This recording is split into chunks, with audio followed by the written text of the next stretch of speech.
आपके साथ शिप्रा झा। बुलेटिन में सबसे पहले बात करेंगे INDIA गठबंधन की चल रही बैठक की। द्विपक्षीय गठबंधन की आज तीसरी बैठक मुंबई में हो रही है। आज बैठक का दूसरा दिन है। आपको बता दें कि पहले दिन की बैठक में सीट शेयरिंग पर चर्चा हुई। INDIA गठबंधन की बैठक में 28 पार्टियों के 62 नेता शामिल हुए।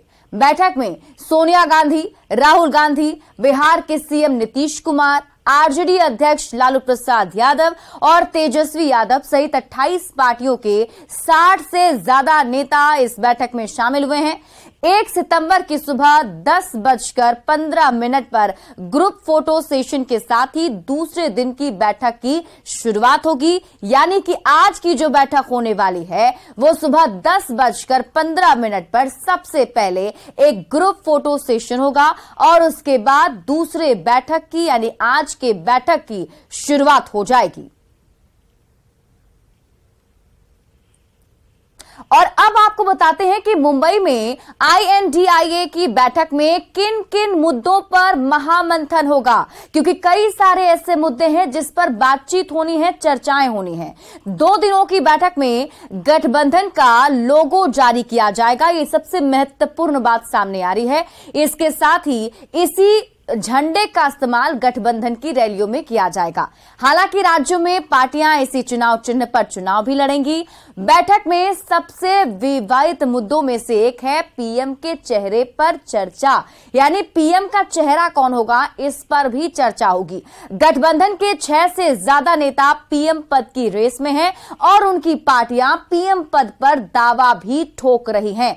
बैठक में गठबंधन के संयोजक पर भी चर्चा हो सकती है कि आखिर संयोजक कौन होगा, जिसमें CM नीतीश कुमार का नाम रेस में सबसे आगे चल रहा है। लेकिन अब उन्होंने इस पद से जब इनकार कर दिया है तो संयोजक पर जारी विवाद के बीच इस बैठक में 11 सदस्यों वाली कोऑर्डिनेशन कमेटी के गठन का भी ऐलान किया जा सकता है और बैठक में गठबंधन के हेडक्वार्टर पर भी फैसला हो सकता है। 2024 के चुनाव के लिए जो सबसे विवादित मुद्दा है वो है सीट शेयरिंग का। बैठक में इस पर राज्यवार मंथन होगा। जब तक सीट शेयरिंग की बात स्पष्ट नहीं हो जाती तब तक चुनाव में आगे बढ़ना मुश्किल है। बैठक में सामूहिक रैलियां करने और जन संवाद पर भी चर्चा होगी कि आखिर रैली कहां कहां कैसे की जाएगी, कौन कौन से नेता शामिल होंगे। इसके साथ ही गठबंधन के प्रवक्ताओं का भी ऐलान होगा कि कौन वो चेहरा होगा जो पार्टी के पक्ष को सबके सामने रखेगा। तो पहले कहा जा रहा था कि गठबंधन बिना चेहरा यानी कि बिना PM के चेहरा के चुनाव में उतरेगा, लेकिन जैसे जैसे चुनाव करीब आता जा रहा है गठबंधन के अंदर PM उम्मीदवारों के दावेदारों की संख्या बढ़ती चली जा रही है। मोदी सरनेम केस में राहुल गांधी को सुप्रीम कोर्ट से राहत मिलने के बाद राहुल गांधी PM रेस में सबसे आगे आ चुके हैं। तो इसके साथ ही और कौन कौन से चेहरे हैं वो हम आपको बता दें। CM नीतीश कुमार, भले वो खुद इनकार करते रहे हों, लेकिन उनकी पार्टी JDU के नेता CM नीतीश कुमार को PM मटेरियल बताने में जुटे हुए हैं। उधर केजरीवाल की पार्टी आप ने भी कह दिया है कि केजरीवाल को उम्मीदवार होना चाहिए। PM की रेस में SP प्रमुख अखिलेश यादव, शिवसेना UBT चीफ उद्धव ठाकरे और तृणमूल प्रमुख ममता बनर्जी भी आ गई हैं। तो मुंबई में विपक्षी दलों की बैठक पर सभी की नजरें टिकी हुई हैं। INDIA गठबंधन की आज बैठक में किन किन मुद्दों पर सहमति बनेगी, क्या घोषणाएं हो सकती हैं, इसी पर सभी की नजरें टिकी हुई हैं। वैसे सबसे बड़ा ऐलान गठबंधन के संयोजक और कोऑर्डिनेशन कमेटी से ही जुड़ा हुआ होगा। मुंबई में विपक्षी दलों के गठबंधन INDIA के 28 दलों के नेता महामंथन कर रहे हैं। मुंबई के ग्रैंड हयात होटल में Indian national developmental inclusive alliance की 2 दिनों की बैठक में बिहार के मुख्यमंत्री नीतीश कुमार के साथ ही लालू प्रसाद और डिप्टी CM तेजस्वी यादव भी शामिल हो रहे हैं। देश की आर्थिक राजधानी मुंबई में मोदी सरकार के खिलाफ INDIA की गठबंधन की बड़ी बैठक में कई अहम मुद्दों पर चर्चा होगी, जिसमें गठबंधन का लोगो, PM का चेहरा, कोऑर्डिनेशन कमेटी, सीट शेयरिंग, संयोजक, सामूहिक रैली, जनसंवाद, प्रवक्ता, हेड ऑफिस जैसे मुद्दे शामिल होंगे। 2 दिनों की बैठक में 11 सदस्यीय कोऑर्डिनेशन कमेटी की घोषणा हो सकती है, जिस पर सभी की निगाहें टिकी है, क्योंकि अब तक इससे पहले हुई 2 राउंड की बैठक में भी इन मुद्दों पर सहमति नहीं बन पाई थी और अब मुंबई की बैठक में बड़े ऐलान का दावा किया गया है।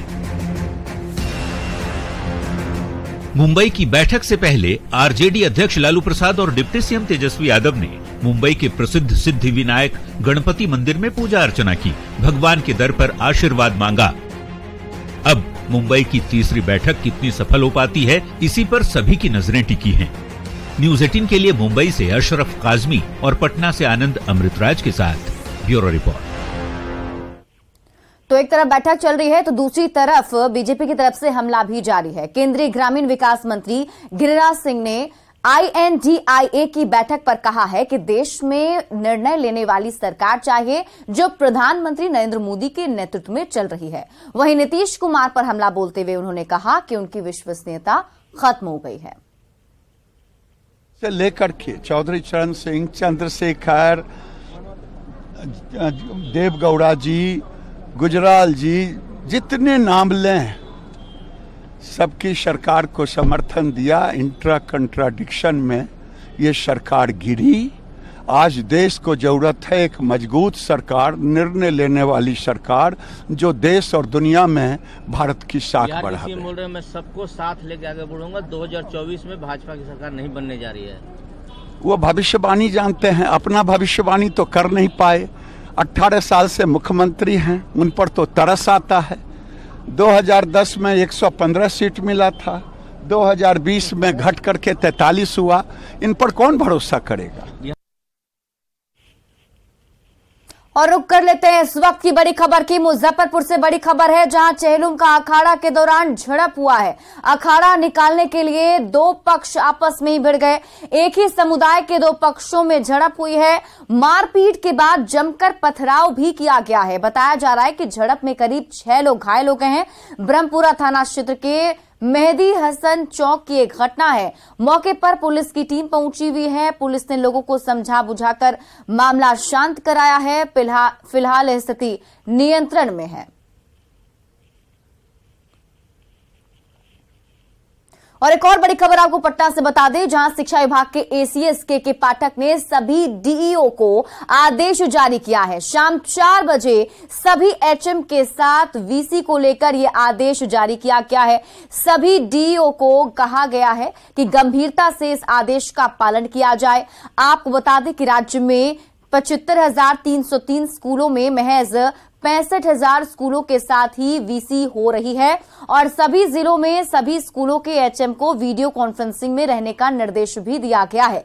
VC में पठन पाठन से लेकर उपस्थित और सुविधाओं को लेकर भी चर्चा की जाएगी। यानी वीडियो कॉन्फ्रेंसिंग के जरिए स्कूल के हालात का जायजा लिया जाएगा कि कितनी संख्या में उपस्थिति बच्चों की होती है और किस तरीके से पठन पाठन का कार्य चल रहा है।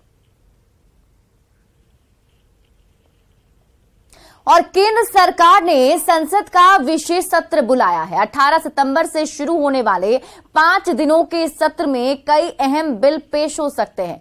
केंद्रीय संसदीय कार्य मंत्री प्रहलाद जोशी ने कहा है कि एक्स पर इस पर जानकारी भी दी है। उन्होंने बताया है सोशल मीडिया एक्स के जरिए कि 10 से ज्यादा महत्वपूर्ण बिल पेश होने की अटकलें इसमें लगाई जा रही हैं।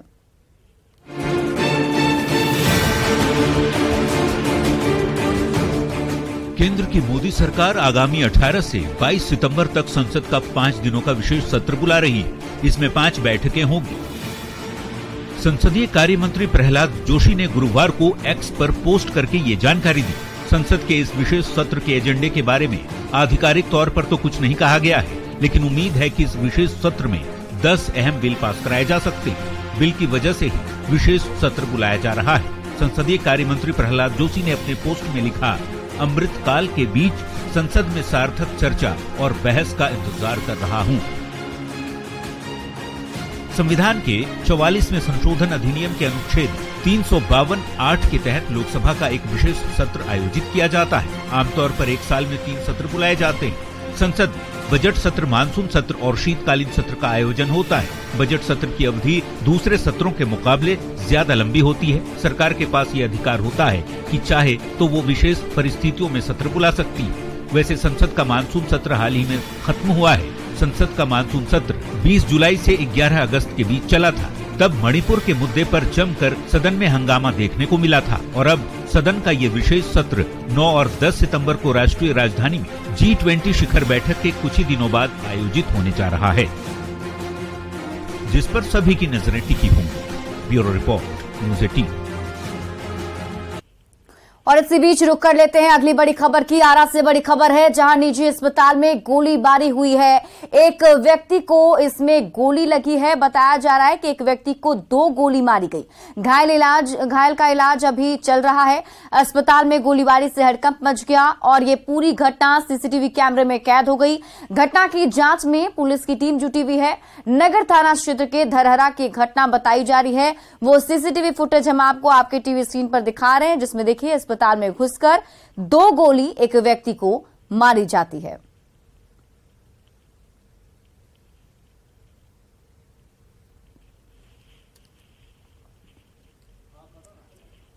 समस्तीपुर में आरएलजेडी के जिला सम्मेलन में पार्टी के राष्ट्रीय अध्यक्ष उपेंद्र कुशवाहा ने कार्यकर्ताओं को संबोधित किया है और इस मौके पर उपेंद्र कुशवाहा ने नीतीश कुमार पर जमकर निशाना साधा।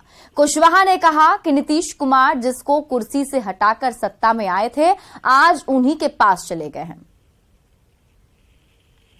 जब नीतीश कुमार जी की अंतिम पारी है राजनीति की, तो नीतीश जी भी सीधे तौर पे लालू जी के बेटा के हाथों कैसे बिहार को सौंप दे, इस काम में नीतीश जी भी आज लग गए हैं। और जब यह दृश्य सामने हम लोगों को दिखा, तब हम सब लोगों ने एतराज किया।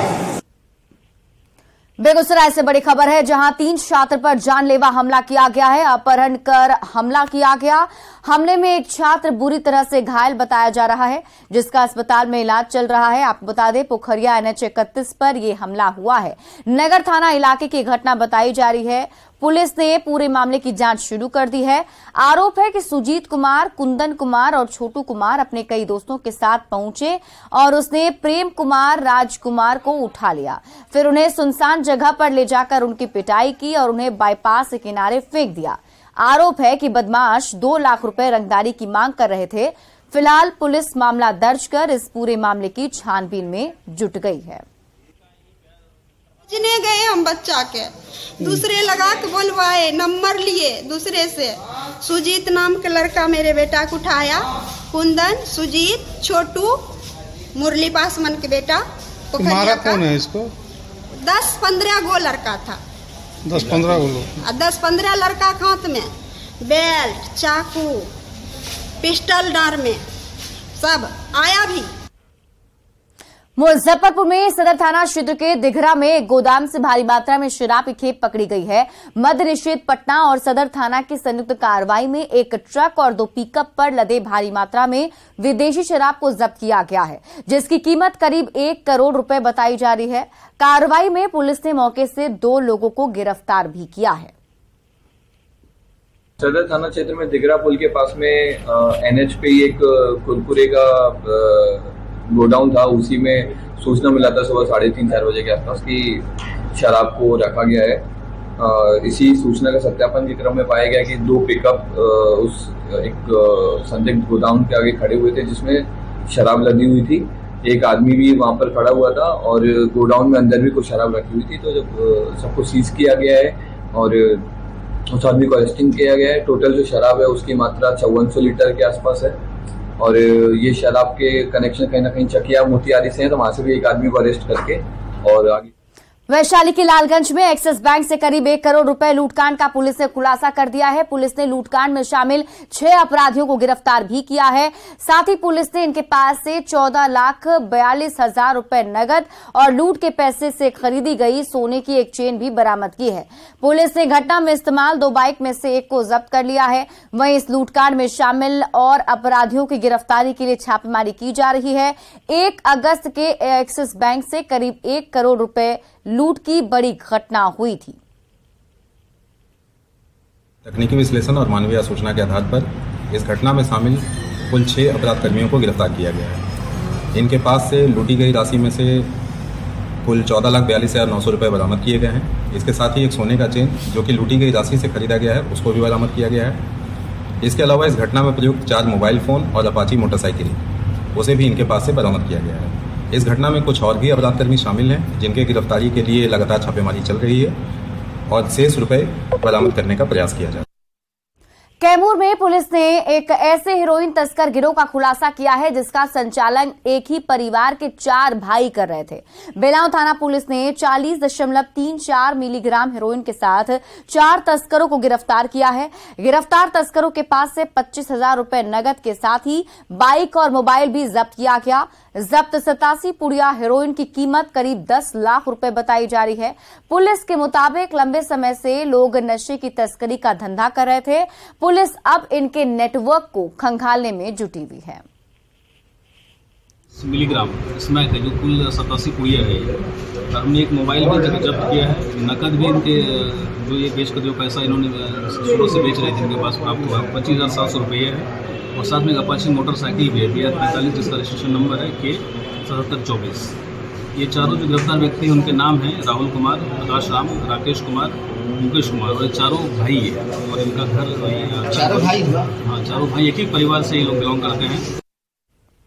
भागलपुर के रोदीपुर में एक ही परिवार के 4 महिलाओं के साथ घर में घुसकर कुछ लोगों ने मारपीट की। महिलाओं का आरोप है कि गलत नियत से कुछ लोग घर में घुसे और जब महिलाओं ने विरोध किया तो उनके साथ जमकर मारपीट की गई। स्थानीय मुखिया ने भी अस्पताल जाकर पीड़ित का हाल जान जाना है। वहीं पुलिस ने कड़ी कार्रवाई की मांग भी की है। सभी महिलाओं को इलाज के लिए अस्पताल में भर्ती करवाया गया है।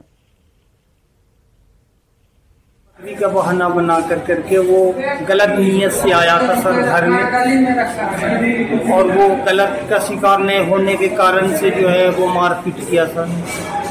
कौन लोग? मोहम्मद कासिम, मोहम्मद कौसर। देखने के बाद हमको तो यही लगता है कि जो मारा है उसके साथ में बहुत बुरी सोच है जो थाना प्रभारी को उसके साथ में सख्ती करते हैं।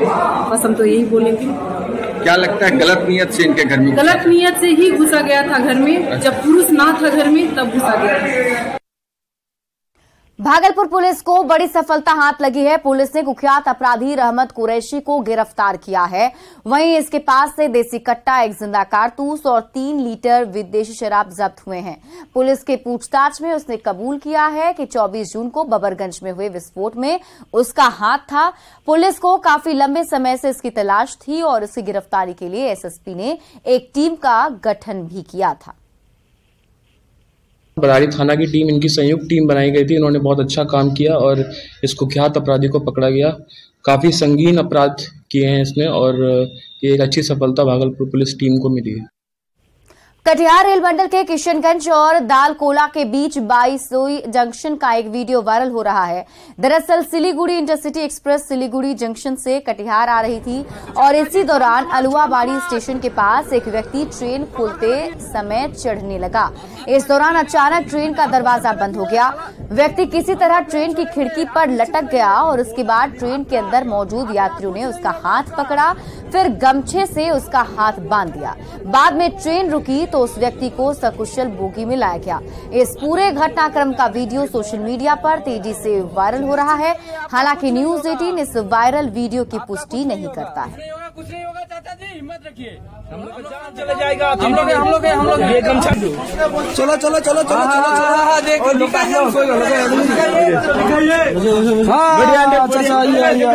बोला था ना आपका कुछ नहीं होगा, हम लोग जान चला जाएंगे। बड़ी खबर आरा से है जहां बेखौफ बदमाशों ने मार्बल दुकान में तोड़फोड़ और फायरिंग की वारदात को अंजाम दिया है। अपराधी बाइक से आए थे और उन्होंने दुकान में घुसकर ताबड़तोड़ 6 राउंड फायरिंग कर दी। घटना उदवंत नगर थाना इलाके के 0 माइल की है। फायरिंग की वजह से इलाके में दहशत का माहौल है। वहीं अपराधियों की सारी करतूत सीसीटीवी में कैद हो गई। दुकान के टूटे शीशों से भी अपराधियों के उत्पात का अंदाजा लगाया जा सकता है और वो सीसीटीवी फुटेज हम आपको दिखा रहे हैं जिसमें देखिए किस तरीके से बदमाश अंदर घुसते हैं और फायरिंग करते हुए मारपीट भी करते हैं।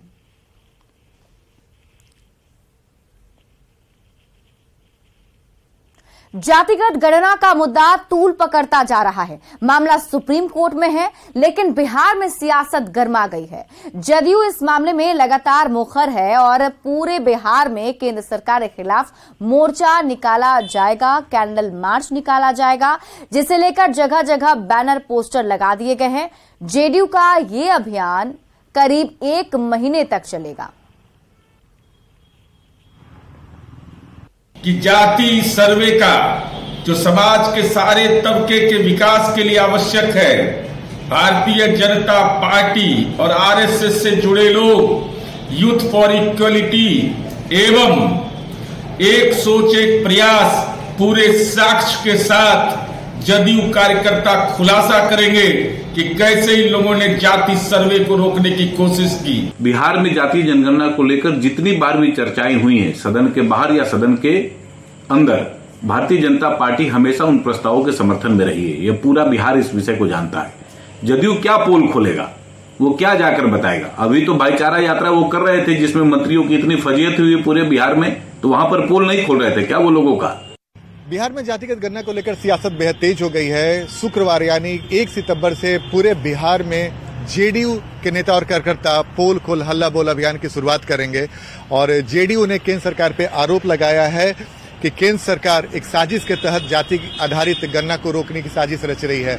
और इसी के विरोध में जेडीयू कल से लगातार लगभग पूरे महीने तक जगह जगह पूरे बिहार में आंदोलन छेड़ेगी और पटना में भी कई सारे कार्यक्रम है। हम आपको तस्वीर दिखा रहे हैं जेडीयू दफ्तर के बाहर की तस्वीर, जहां पे बैनर पोस्टर भी लग गए हैं कि पोल खोल हल्ला बोल। और पटना जिला, चूंकि जेडीयू दफ्तर पटना जिला में आता है, इसलिए पटना जिला के पोस्टर लगे हुए हैं और ऐसे पूरे बिहार में जगह जगह लगाए गए हैं।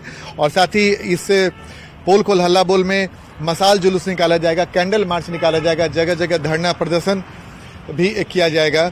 और 1 तारीख से 5 सितंबर तक ये पोल खोल हल्ला बोल चलेगा। उसके बाद दूसरे चरण की शुरुआत भी होगी 7 से 12 सितंबर तक और प्रखंड मुख्यालयों में मसाल जुलूस और कैंडल मार्च निकाला जाएगा। और तीसरे यानी आखिरी चरण में 15 से 20 सितंबर तक पार्टी के सभी पदाधिकारीगण अपने अपने घरों में काला झंडा लगाकर केंद्र सरकार के खिलाफ विरोध प्रकट करेंगे। तो जाहिर सी बात है, जातिगत गणना को लेकर बिहार में सियासत बेहद तेज है।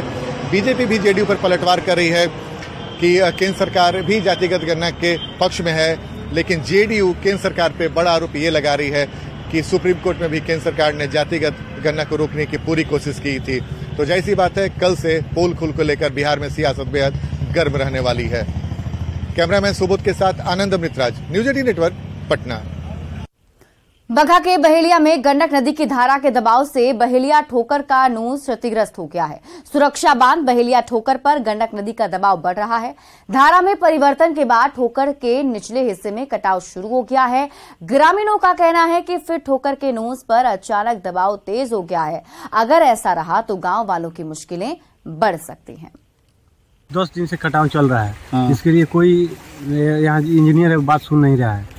परसों से इतना तेजी कटाव हुआ है, थोड़ा देर काम करा रहा है, उसके बाद से चले जा रहे हैं। काम कराने का कोई उद्देश्य नहीं बन रहा है। कहाँ नुकसान हुआ है? नुकसान इतना, घर और सब कट गया है, खेती बाड़ी जो है पूरा कट गया। सबसे नुकसान से घर का नुकसान है। बेतिया में कलयुगी बेटे की करतूत सामने आई है। बेटे ने अपने और रुक कर लेते हैं इसी बीच बड़ी खबर की। मुजफ्फरपुर से आपको बड़ी खबर बता दें, ब्रह्मपुरा थाना क्षेत्र के मेहंदी हसन चौक पर एक ही समुदाय के 2 पक्षों के बीच जमकर झड़प हुई है। दरअसल चेहलुम का अखाड़ा निकालने को लेकर 2 पक्ष आपस में भिड़ गए। पहले अखाड़ा निकालने की बात पर बहस शुरू हुई और उसके बाद विवाद बढ़ गया। फिर दोनों पक्षों में जमकर झड़प हो गई और पत्थरबाजी भी शुरू हो गई। इस झड़प में 5 से 6 लोग घायल बताए जा रहे हैं, जिनका इलाज सदर अस्पताल में चल रहा है। झड़प की सूचना के बाद मौके पर पहुंची ब्रह्मपुरा थाने की पुलिस ने मामले को समझाकर शांत कराया। फिलहाल स्थिति सामान्य है। घायलों को इलाज के लिए सदर अस्पताल में भर्ती करा दिया गया है। और ये तस्वीर हम आपको उस वक्त दिखा रहे हैं जब पुलिस की टीम मौके पर पहुंची थी, मामले को सुलझाया जा रहा था। रैली स्टेज में यही बात आई है कि अखाड़ा निकालने के लिए 2 पक्ष आपस में भिड़ गए थे कि हम निकालेंगे और दोनों अपने में रोड़ाबाजी भी किया है और सरकार भी किया है। तो जो इंजर्ड है सदर हॉस्पिटल में इलाज के लिए गए हैं। कितने लोग इंजर्ड हैं? अब कितने लोग इंजर्ड हैं, 2-4-5 तो जरूर होंगे। हम लोग आए हैं, देखे हैं, मामला को शांत किए हैं, सभी लोगों को अपने अपने घर में जाने के लिए कहे हैं। अगली खबर बेतिया से है। बेतिया में कलयुगी बेटे की करतूत सामने आई है। बेटे ने अपने मां बाप को घर से निकालकर घर में ताला मार दिया। जब माता पिता ने इसका विरोध किया तो बीच सड़क पर पिटाई करने लगा। बुजुर्ग की पिटाई देखकर आसपास के लोग इकट्ठा हो गए और कलयुगी बेटे की पिटाई करने लगे। इस घटना से जुड़ा वीडियो भी सामने आया है। घटना की सूचना पर पुलिस मौके पर पहुंची और पूरे मामले को फिर शांत कराया गया।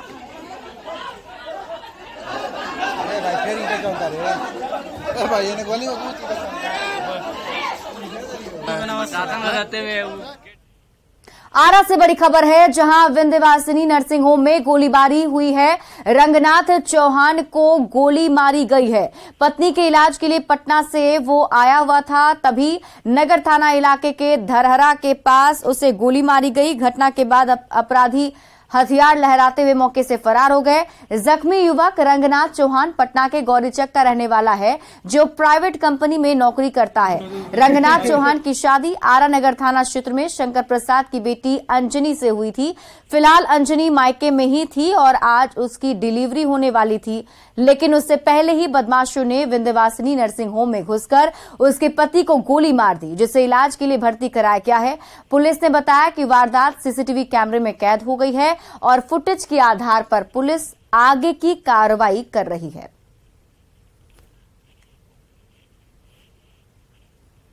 लखीसराय में सुरेगढ़ा प्रखंड स्थित बतगंज गंगा पंप नहर योजना का लाभ किसानों को नहीं मिल पा रहा है।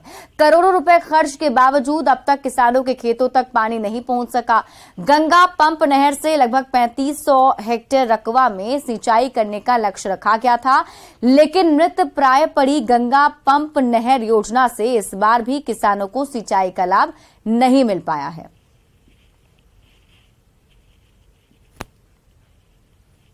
और फिलहाल इस बुलेटिन में अभी के लिए बस इतना ही। आगे देख लेते हैं हेडलाइंस।